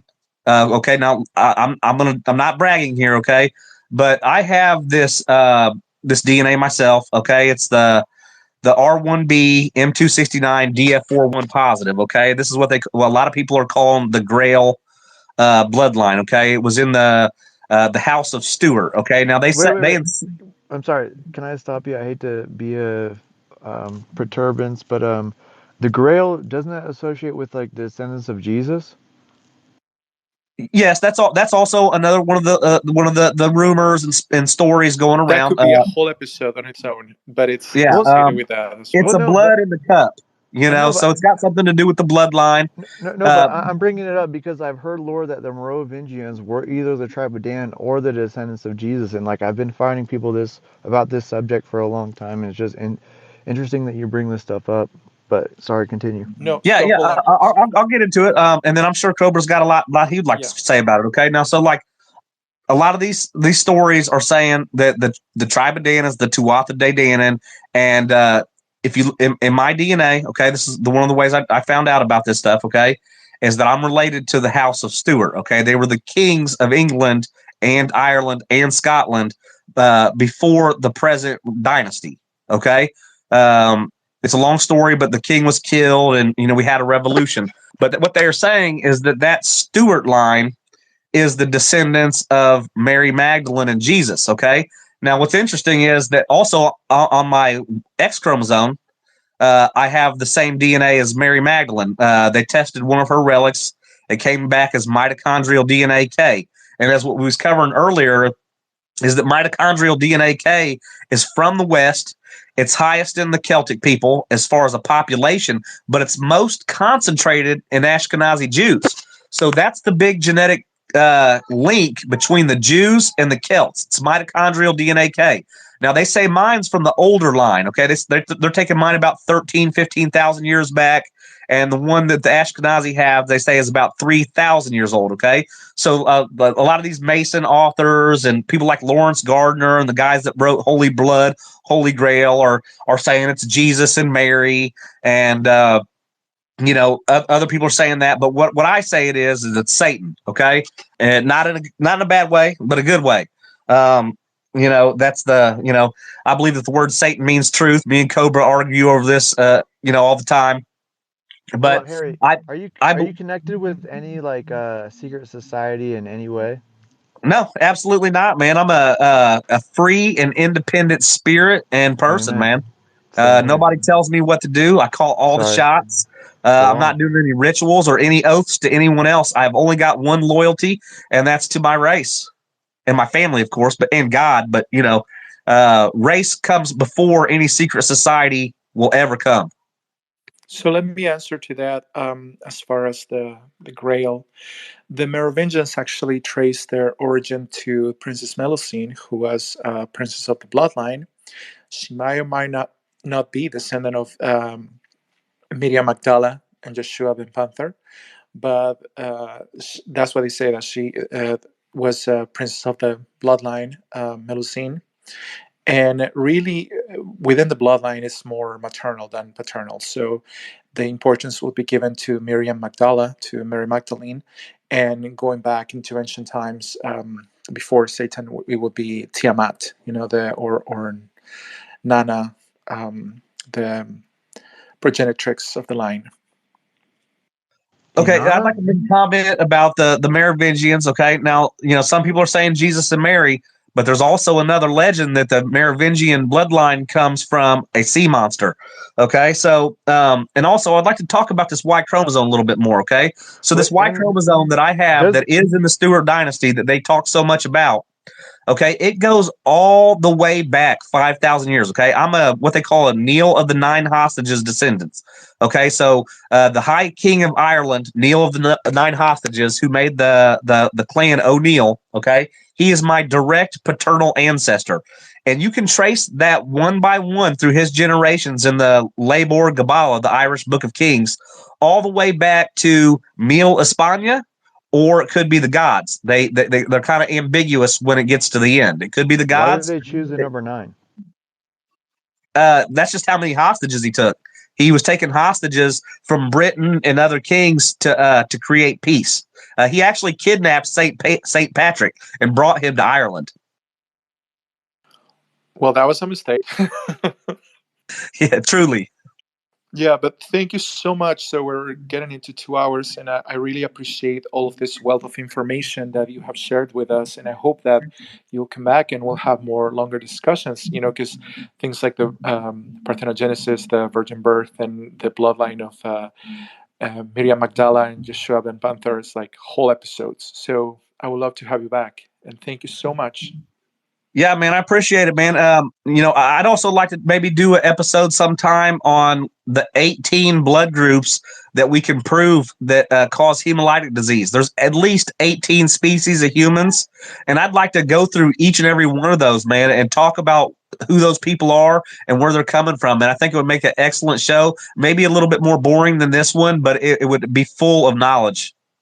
Yeah, I was gonna ask Harry, like, who are the people that you could bring into the space that would kind of refute you or kind of concur with you in some ways and disagree with you in some ways, or agree with you in a lot of ways. I think you've Well, talked about I mean, Mike the Man. CobraPowers, for instance, man. One of the reasons why we're doing this show, man, is that some people might say some bad things about him. Oh, he's a Jew, this, that, whatever. But he's really brings the knowledge to any conversation that we have. Me and him have had several disagreements. Now, a major person that I'm disagreeing with is Robert Sepper. We had a debate one day in LJ's space, and his Hold on, insinuation is. hold on. Was that the first day that you talked to him? Because I think Yeah, I was there in that yeah. space, and It was he either was like first or he second. was like I actually he have was like I made bullshit. He was like, comments, but I debated him once too. oh, okay. I He remember I asserts was that in that Cro-Magnon space. has no Neanderthal DNA whatsoever, which is a complete joke. I remember that debate, and I've been following Robert Sepper. That's the only person I learned anthropology from. But is there anyone else though? And sorry to. Well, I'd be interested in debating anyone that knows their shit about British Israel. Okay, the people that saying that the British are the lost tribes of Israel. I used to believe this. Okay, but I no longer do. And I'm interested in debunking their claims. Okay, I know they have a lot of points that they can make about certain prophecies, certain traits like lactose tolerance and red hair, but I don't think it's that simple. I do believe that the Jews are the true Jews. I believe that nobody else in the world has the genetic traits that's listed in the Bible other than the Jews. And I also believe that nobody else in the entire world would write that book except them. Wait, you're saying the House of Judah? I believe that the House of Judah is a mishmash of all 12 tribes. I do believe that there's certain populations that are related to them. But when it comes to Britain, I believe that they're actually a lost tribe of Atlantis and not Atlantis, a lost tribe of them, so to speak. Okay, well, thank you, Cobra Power, for hosting the space and letting me Thank you. speak. We'll have to come back and have some more interesting conversations. Thank you so much. Thank you, Thanks, bro. It's everybody. been good, man. Thank you.